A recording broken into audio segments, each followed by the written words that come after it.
We're coming to you from Sydney, the jewel of a Sydney, sunny, harbourside city by the sea and all of that stuff. Yeah. But of course, it's been run down by some of its political leaders, including Clover Moore, the Lord Mayor. So joining us now is Sydney Libertarian candidate Sean Masters, who is running for council and mayor, to tell us all about the local government elections happening in New South Wales and why this matters so much, not just for Sydney, but all of Australia. Sean Masters, welcome to the program. Now, I've got to start this discussion by asking you a very important question. If you are elected Lord Mayor of Sydney, will all those bike lanes be ploughed up?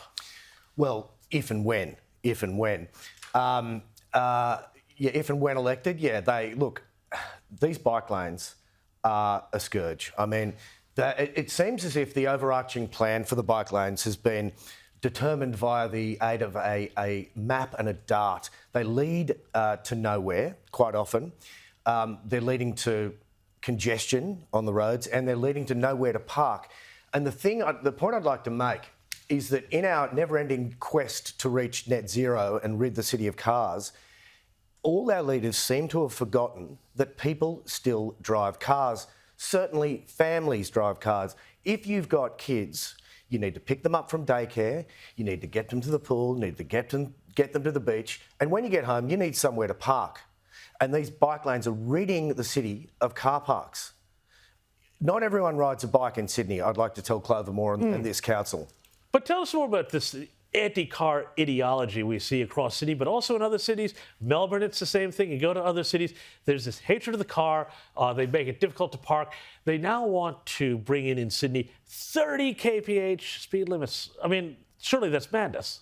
Well, yeah, it's absurd. It's part of this safety culture, but it's also part of this anti-car, as I say, net zero policy. Now, it should be pointed out that Clover Moore's top priority, quote unquote, as she has stated numerous times, is climate change.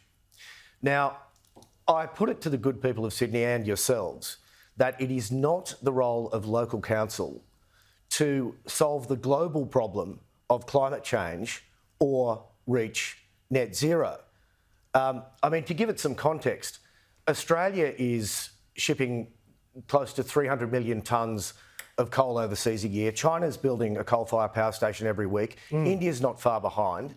And this mayor and this council think they can single-handedly solve climate change with bike lanes. I guarantee you, a generation in the future will look back with incredulity at how ostensibly the smartest people in the room could get it so wrong. You know, I don't think anyone's accused councillors of being the smartest people in the room. Well, I may very well be one, Sean, so I take exception to that. Well, you can. But we do have this issue really across councils, not just Melbourne, Sydney, but in the suburbs as well, where it seems to be ideologues who are really preoccupied with national and international issues that have got nothing to do with local government, who get on councils, perhaps, I don't know, because they can't get pre-selected for federal seats or whatever other ambitions they have, but they're active about things like Australia Day and The Voice and global warming and even international issues, the conflict between Gaza and between Hamas and Israel, instead of the very unglamorous business of local government.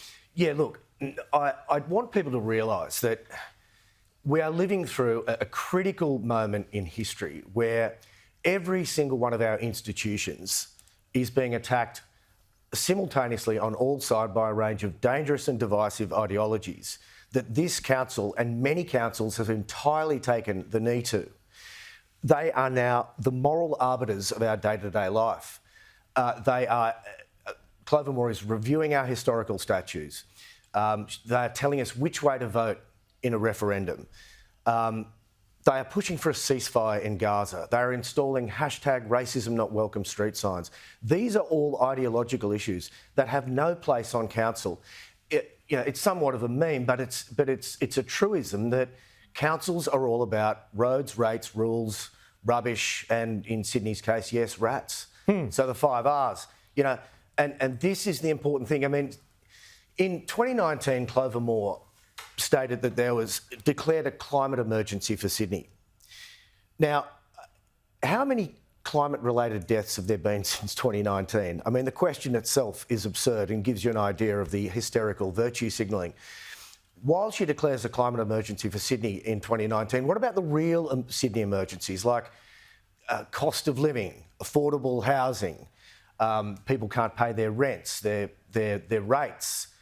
As I say, congested roads, there's nowhere to park, small businesses are dying, there's zero nightlife, the list goes on. Yet, this council and this mayor are seemingly solely focused on global issues like climate change. And I think it's a reasonable summation to make that